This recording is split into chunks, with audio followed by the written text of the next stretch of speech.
Yeah, absolutely, man. And then SOLcademy. So just talk about that name. Like, what did the name come from?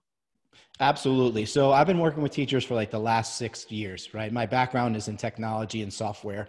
And overwhelmingly, they tell me, we want things that are easy. Teachers do 8 jobs, 16, 32 jobs in one, and they call it teaching, right? And they don't have time to learn a new technology because they've got to go to professional development all the time to learn something that the district is putting in their lap and doesn't really necessarily add that much value. Yeah. So the number one objective that I was told, make it easy, please give us something that's really easy. So we started with this concept of simplicity. The idea of technology is to make our lives more efficient so that we can make more out of the time that we have. But unfortunately, technology usually just slows us down. So that's why we started with the S for simple. And so we had simple, and what fosters growth? But the sun. And that's what the word soul is Spanish for sun. So SOL, simple online learning, right? We make it really easy so that you can grow and provide that amazing service that you do in education. Wow. Love it, man. Absolutely. And the simplicity, that's something that the podcast we really try to focus on is, simplicity is the ultimate sophistication, because as my brother Gianni, he's a teacher in DC, he says the answer is literally as simple as your nose and right in your face, and a lot of our problems can be like that. Or if we just think in that mindset, we can, solve a lot of our issues that are present. Absolutely, Absolutely. man. So, where are you from? Like, where are you from? Like, growing up, and like, what were some passions you had? Absolutely. So I grew up in a town called Freeport, New York, which is the home of the rap group Public Enemy, right? So if you know about Chuck D and Flavor Flav, that's where I'm from. Now, this town was really amazing. I didn't realize it till I was later in life, but it was very integrated, both racially and economically, right? So there was a large Black population, a large Hispanic population, also a large white population, and it was very diversified from high, medium, and low socioeconomic backgrounds. So all I saw was equality, right? Everyone went to the same school, they worked in the same places, they shopped in the same places. So I thought that was normal, Yeah. right? And that was my view of the world. Like, people got along and it didn't matter what you looked like. You could be whoever you wanted to be. So I didn't really learn about inequality and achievement gaps and these sorts of things until much later in life. And that really shaped my background because I've seen it work, right? I've seen where regardless of what the skin color you are, you could get the 5 on the AP exams just like anyone else. So the concept of inequality or like disadvantagement, I don't believe in that. Like, I fundamentally don't believe it's like we're just a product of our environment at the end of the day. So if you put any two people in the same environment, the outcome is generally going to be about the same, right? So we just got to fix the environment, and that's like my lens and my view on the world. And how does equity fit into that for you? Yeah, so equity, like I saw this study back in 2016 about how when they brought the internet to the inner city Kansas City schools, all of a sudden the achievement gaps were eliminated. Why is that? Because the poorer schools had worse books. Really, they just didn't have the same quality materials. And when the internet came in and they could learn the same math lesson as the more economically advantaged areas, all of a sudden they were performing just as well on the test scores. So I don't believe that, just because of your background doesn't mean you can't achieve something. You just need access to the same resources and the same opportunity. And that's what equity is. It's saying that every child, no matter what their background is, no matter what their parents do, have access to the same quality of education, the same resources, the same potential, and see visions of success that look like them. That's what equity means. It means that you can see somebody who looks like you, who's doing exactly what you want to do, regardless of what you look like. And you could see the path to becoming that in your own life. And then adding to that is like, giving people what they need, right? Because everyone doesn't need the same thing. And so equity also allows us to, provide, exactly what this demographic might need, whether if it's more computers, whether if it's more parapros, whether it's more reading or math interventionists compared to another one, just so we can even the playing field as much as possible. Absolutely. You know, that's the concept of individuality, right? And that's really what it's all about. It's meeting the student's needs, no matter what those needs are, that's right for that student as the unique, special human being that they are, right? Which is, yes, it's in the classroom, but it's also them as their emotions and their mentality and their physical health, right? Everything that goes along with them. We have to meet all of those needs. That's what equity means to me. So for you, so growing up in that bubble, you know, where did the bubble burst for you? Where did you realize that it wasn't the same as what's the name of the space she's from in New York? You said Freeport, New York. Yeah. Freeport, New York. I could tell you it was September, let's say 10th, 1998. And this is when I matriculated to Dartmouth College, which is an Ivy League school. And I went in there thinking that, this is an elite university and everyone's going to be amazing here. And well, my dream was shattered pretty quick because you learn that most people who get into Ivy League schools aren't there on academic merit. They're there because they play a sport, they're a legacy, their parents are very rich, something like that. And they just get basically put on this path of tremendous amounts of opportunity. So that was number one. And then number two, the underrepresentation of pretty much all races that are not white. It was jarring and shocking. Like I couldn't believe it. I mean, you see it on paper and you see the statistics that only, 8% of the students are Black and only 2% are Hispanic. But when you see it, it's a different concept. I was not used to anything like that. So here I am at the seat of privilege. And then the vast majority of people didn't really earn their way there. And then the vast majority of people there did not look anything like me. So that was when I was confronted with reality in terms of inequity. What type of double consciousness do you need to have to survive in that environment? For me, it was always, I kind of just was always taught that, you do your best and that's all that matters, right? And, I'm on my own individual journey and I could see things going on outside, but I didn't really internalize that as much. So, it's hard because everyone was put into their own little groups, right? And, the people who play tennis hang out with these people. And, there's like an African-American group, they only hang out with them. And it's like really isolated. And I was never really down with any of that. I change, like, depending on what I feel like that day, I'm going to be a different person and I can get along with pretty much everyone. And I think that's the approach. I didn't allow myself to be pigeonholed into, one stereotype, right? And went out and just did my thing. And also I was on a mission, right? I was there for a reason. My reason of being was to learn as much as I possibly could, make as many great connections as I could so I can get my career going. Right. So I think having a longer term value, like a longer term goal to tie myself to was kind of removed me from any of the short term pain that I think I might have suffered. Wow. That takes a lot of wisdom. I'm curious to know who taught you that. Yeah, so my grandfather, he was an African-American. He grew up in Harlem in the 20s and 30s. He was really into jazz. He loved playing music. And he taught me, what it was like to live in segregation and to come up in New York City. And, he wanted to get a promotion. He worked for the Transit Authority in New York City. He wasn't able to get it because of the color of his skin. And he taught me that at a young age. It's like, what, no matter how people treat you, you always treat them with respect. No matter what somebody says or does to you, you always do your best. Right? Because you can only control your behavior. And I learned that at a very young age. Believe in yourself and do the best that you can. The outside world, it is what it is. You really can't control what anything that happens or what anyone does other than your own behavior and your own mentality. I learned that at a young age. And so I just rode with it. When we talk about testing, right, just education and the pursuit of it, we connect, achievement to greatness, we connect degrees to, to prestige, and status, right? And it kind of creates this dynamic in education where the pursuit of education isn't for the education, where it's mainly pursuit of the status. That makes any sense.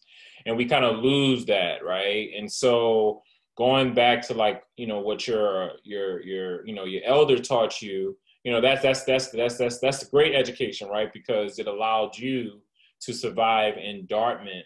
Where do you think and I guess like for a teacher tip, you know, what would you say to teachers who struggle with educating kids versus just schooling them? I think you got to think about what is the purpose of that student being in the classroom. If it's just to fill their head. My name is Calvin Nellum. I'm a robotics teacher. I'm a student advocate, motivator, educator, but most importantly, I'm all about providing access and equal opportunities for my people. And I think education is that route. I teach in Detroit because it gives me opportunity to be a motivator, educator, and advocate to provide equal opportunities for young people. What motivated me to become a teacher was honestly just following my passion. I love science, I love scholars, I love kids, and I really think, me putting that together, teaching, really was that path. And so that's why I became a teacher. Educate, grow, elevate. To learn more, visit teach313.org. With information, they can go on YouTube and get way more, right? So you can't, I don't think you can approach it from that lens anymore. Like these kids at 4 years old can learn more than you can teach them in way less time. That's just the reality of the situation. But what I think the real value that you can get is to open up that door to them finding the belief in themselves, right? For them to understand who they are, what drives them, what motivates them, and then kind of, push them on that path of self-discovery and just learning to love learning. In my 4th grade class, I had this amazing teacher, Miss Wills, and I was not into school before her class, but she sat down and she said, okay, let's understand who you are. We did this little project where it's called All About Me, and you answer these questions and talk about who you are now and who you want to become. That's where I learned that, wow, I like to learn about myself and I like to learn about other things. And that set me up for the rest of my academic journey, right? I could point to that moment in the fall of 1989 in her class when I learned to when I learned to love learning. And from that moment on, it's followed me through my high school, through college, through working in tech, and now starting my own company. That's self-belief and self-discovery, but you need someone to support you and make you feel like it's okay and ask the right question and point you on the right path and pick you up when you stumble and keep you motivated when you lose that internal motivation. That's what I think all teachers can do that will never, ever be replaced by any computer or by YouTube or something like that, is instilling that belief in a young learner that will last them the rest of their life. And the beauty in like what you're doing with SOLcademy is them taking that same magic and putting it in like a video, Exactly. Which is different from just making videos. You understand what I mean?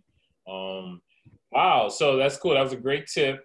And then it also sounded like you were talking about, it sounded like you had some really good teachers as well. So maybe like, what's a great childhood memory, maybe in education that you can think about, or just something that maybe it wasn't a good, maybe it was worse. I don't know. I mean, a bad childhood memory. What could you share towards that? Well, I didn't realize it at the time, but this concept of, I'll just call it segregating students, quite honestly, and having them go to separate classes based on their ability, was really messed up because I was in a lot of the advanced classes. And while my town was very integrated, most of the Black people lived on the north side and most of the white people lived on the south side. So I was in these advanced math classes, right? Advanced reading classes. And there were very few Black students in those classes, but like that's who I lived with, right? They were all in my neighborhood. So I was like, I didn't understand why my friends from the neighborhood went to my school, but they weren't in my classes. So it created this weird dichotomy. And that's not how the real world is, right? You have to get along with everyone, no matter what their background is or, how intelligent they're supposed to be. Like you've got to learn to get along with everyone. So I think it's really bad to isolate students and separate them in that way. Again, because it's not about pumping knowledge into their minds. It's about teaching them how to be a better human, how to function in our society, how to believe in themselves. And so I'm really not into like grades. I'm not into assessments. I'm not into anything that separates people because you should be going there to learn how to navigate through the web of humanity and society. So yeah, I thought it was great. Like my impression of it was great, but then when I look back and like as an adult and realize what was going on, yeah, I wasn't a big fan of that concept. And we actually did a run on our AP and IB test discriminatory. And we concluded that IB wasn't really as discriminatory, but we were just saying that tracking, just that, you need to take a test in order to do this. Like that tracking system is actually rooted in segregation because, you have to, if you have the class, if you have the money, then you can, the people who to talk to create that system where your kid or child, is in that. And there are perks to it, right? But at the same time, is that helping everybody? Is that helping the majority? Is that helping the kids who aren't getting it? Or are we just perpetuating the system? Wow. So okay, cool. So then so where did it ever feel like, in your journey, towards, just creating, equal opportunity in education, and just learning about that? Like, what were some of the shortfalls for you? What were some of just like the moments where you just was like, man, this is too much. I don't know if this is worth doing, because you are doing something that's innovative and different, and a lot of people aren't doing it. So yeah. Yeah. So eventually, as an adult, I learned that we are pretty much all product of our environment, right? Depending on the circumstance that we're put in, like if we get into that AP class, it's a great indicator of the success that we're going to have later in life. And quite honestly, I think that's BS. Like, it shouldn't matter what the opportunity has. It should be the value and the hard work that you put in. Like, it should be merit-based. And that's why I believe so much in individualized learning, right? Take the student out of the classroom and build the classroom around the student instead. Put every student on their own academic journey. When I was at Dartmouth, I told you that, it was a lot of underrepresentation of Black and brown students, but also I was a computer science major, and there was one female computer science major, right? Out of, I don't know how many there were, 70 or 80. That's crazy to me. It doesn't make any sense. It should be 50-50, right? Yeah. And then I went on to work in tech companies. And again, there was like very few females in the companies and very few Black and brown people. It was ridiculous, and I knew that they're just as smart and just as capable because in my primary and secondary education, I saw them and they did well, but they just weren't. And that's just because of the way that society is. So we got to scrap that paradigm, right? We've got to start giving the students the resources that they need so they can go and do the best that they can, regardless of what the school or the class or the teacher, whatever circumstance that they find themselves in, they're on their own academic journey and they can maximize it. That's what they get everywhere else. That's what they get on TikTok. That's why they love it so much. They love that freedom to be creative and express themselves, right? And social media. So that's really what I'm here to do. I'm here to help education meet the needs of each individual student. What were some of those companies that you worked at? And then maybe like talk about just maybe like a story of seeing those disparities. Yeah, absolutely. So the first, I don't want to name them. So the first one that I worked at was a startup in San Diego that did very, very well. And I was a software developer. I was the only Black one. I was the only female one. Sorry, there were no female ones in the company, and it did really well. And the people there, they made a lot of money. I later went on to work with a company called GoGuardian, where I was the head of sales for a number of years. And we were big partners with Microsoft and Google and these sorts of things. And I would go and I'd see the people who work there. And again, there's just very few minorities and very few females that work in these positions. So it's just like everywhere I looked, every door I opened, I saw the same things. And, it's just a reflection of the society that we live in today. And it's not a reflection of people's capability or their potential or their hard work or their effort. It's just a reflection of the circumstance that they're in. And what does that ultimately produce when we keep those constructs at bay? Well, what it does is, it's like if you're building a campfire and you get a small spark, right? You've got to fan it and you got to put some kindling in there and you got to get it going. Or you could stamp it out and throw water on it and it's going to go away. So young people, they have that spark, right? And they have that belief. And if you fan it and you put some more paper on it, it's going to grow and it's going to get bigger. But I think a lot of the system stamps on it, and it throws water on it. And it does its best to quash whatever, burning desire that young people have. And so without that, you're just going to fall into whatever's handed to you, right? You're not going to push through whatever barriers because you don't believe in yourself. And so what you get is wage gaps. And, look at what's happening we love talking about the vaccine and how there's, much less use vaccine amongst the Black and Hispanic population. So you just exacerbate all the problems because you're only providing opportunities to a select few in society, and everyone should be afforded that same opportunity. I love that analogy, man. I love that analogy because that room I was talking to you about regarding just the AP and IB, there were some people that were kind of, saying that tracking is okay because you don't want to put kids in the wrong spot and they end up, believing that they're in a class that they don't deserve to be in. And, I told a story about how I was in an IB class and I pretty much was told to leave because I just wasn't, academically there. But I remember the first thing he told me when he realized that I wasn't academically there, he said, "I don't see you getting anything higher than a D." This guy went to UVA. I think he eventually got fired because too many people failed this class. But that motivated me to push, and really get in the class. But then I wonder if that was him trying, because for me, me being from New Orleans, you could tell me I can't do nothing. I'm going to do it 3 times harder. You know what I'm saying? And so I wonder if him telling me that was him stamping on it versus him waving it. I don't know. What do you think? I don't believe in negative reinforcements and this concept of doing things from a point of anger and I have a chip on my shoulder. I believe that you should fan it, and I think you shouldn't play games. You just be clear, be like, you know what, Calvin, based on what I'm seeing, it looks like you're going to get a D, but how can you get that A? Right, and dangle the carrot for them.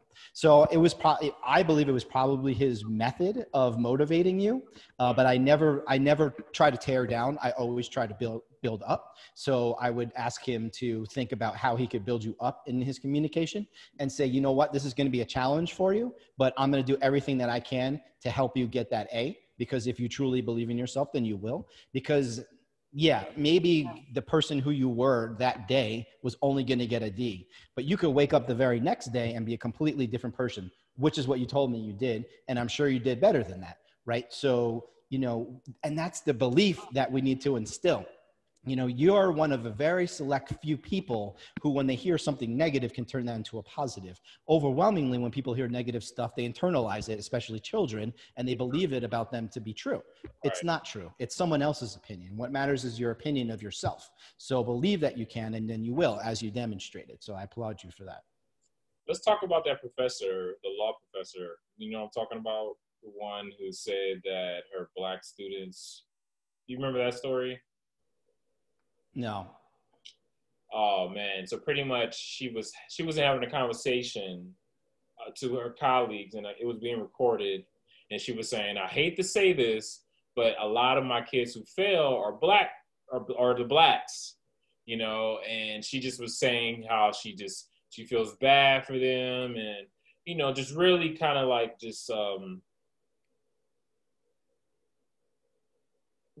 we'll say she wasn't stamping on their dreams, but kind of making a generalization, over a race and attaching intellect to that, which is a bad thing. And I guess you didn't see it, so I guess I just won't. No, we could talk about that. I mean, it comes down to the situational nature of things, right? If you just say, Black people are not going to do well in my class, then you're creating that situation for them, right? Yeah. So how did we get here? Well, are these Black students coming in less prepared because of the schooling that they've got before they got to your class? Maybe, maybe not. What does the data show? Well, if we know that they're coming in less prepared, what tools do they need in order to do well in my class? And can I provide those tools for them before they even show up? The day number one, so that they are ready to do the best that they can in this class, because it's not a matter of their ability. It's a matter of the circumstance that they're faced in. And so to only look at the results and say, oh, these students can't do well, that's the exact opposite of, the mentality that we should be approaching as a teacher. We should be saying, okay, what got us here? Why am I having these issues? And how can I resolve them? Because I guarantee if she took the time to understand her Black students and why they were struggling and pointed the finger at herself, instead of pointing it at her students, She would have resolved whatever issues were holding them back in her class. It's probably related to her teaching, and all her Black students would be excelling. I guarantee it, because she would have addressed the sickness and not the symptoms, right? Look at the inputs to change the outputs. Don't look at the outputs and try to change the outputs. Look at the inputs. Brother Beau Mccoy up in the house, man, dropping the gems, man. Absolutely. Yeah, and I like what you're saying. You don't believe in like using like negative reinforcement to motivate you. There are a lot of teachers, a lot of professors who have power that do that. You know, just me being in physics, you know, I experienced that a lot. Just seeing how they use like you say, they try to bully you as a way to teach you tough skin to get through this system. You know what I'm saying? Like you heard stories of like professors pushing people's dissertations on and on just to, you know, prove a point, or, you know, kind of like, you know, quote unquote teach, but you're saying like that is so counterproductive, because only a few make it out of that, where you can get a large majority that actually makes it if you do exactly what you said. Absolutely. Yeah, you can just reframe it, right? You can just say it in another way. Say, you know what? This is a great dissertation, but I know you and I know that you can do better. How can we do better? I know that you think this is the best job that you've done, but the experience that I have with you in this past year together has shown me that you can reach deeper, like you can accomplish more. And I'm challenging you to do so, right? Versus saying, this is not good enough. Get it out of here, right? It's just reframing. It's the same exact argument, just reframed in a positive structure. One that's going to shine light on the person's belief in themselves versus, you know, putting a shadow on the belief of themselves, making them feel like they're not good enough. I don't believe in that. I fundamentally disagree with that as a concept. Thank you so much, man. I really appreciate you just really proving your philosophy in education. I definitely am convinced. So what's SOLcademy, man? What's that? Well, it's exactly what we're talking about. So it's simple online learning. And for the listeners out there, it's SOLcademy.com or at SOLcademy on all social platforms. And what it is a great way for you to meet your students where they are with the information that you want them to have.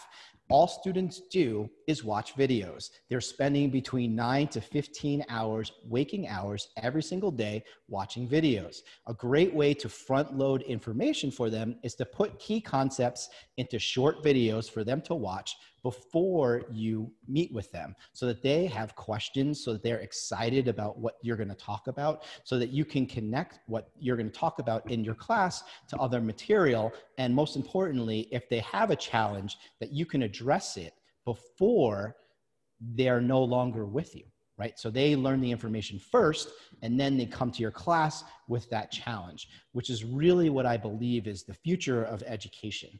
If you ask any child to learn something, they're not going to say, let me go sit down for a class and listen to a lecture for 45 minutes.